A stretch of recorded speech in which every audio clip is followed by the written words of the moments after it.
આ વાર્તા છે કેદારનાથના જંગલોની, જ્યાં ઘણા બધા પ્રકારના પશુ પક્ષીઓ પોતાનું જીવન યાપન કરતા હતા.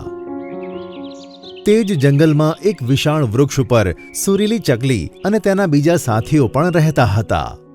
સુરીલી ચકલી ખૂબ જ મીઠા સ્વરમાં ગીતો ગાતી હતી. તેનાથી તે આજુબાજુ રહેલા પશુ પક્ષીઓને આનંદ કરી દેતી હતી. બીજા બધા પક્ષીઓ પણ તેના ગાવાની ખૂબ જ પ્રશંસા કરતા હતા. સુરીલી ચકલી, તું કેટલું સરસ ગાવાનું ગાય છે.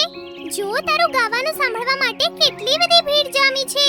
તારા અવાજમાં એક અલગ જ પ્રકારનો જાદુ છે, જેનાથી લોકો સ્વસ્થ અને નિરોગી થઈ જાય છે. હા, તેનો તો કોઈ જવાબ જ નથી.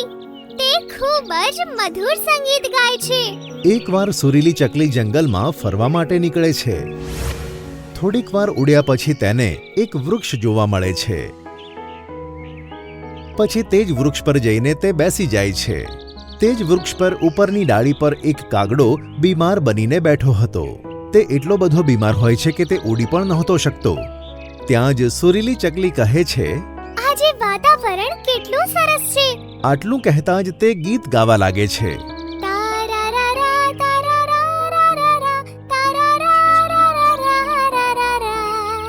સુરીલી ચકલીનું ગાવાનું સાંભળીને કાગડાને એકદમ જીવમાં જીવ આવે છે, જાણે કે તે એકદમ સ્વસ્થ થઈ ગયો હોય, પહેલાની જેમ.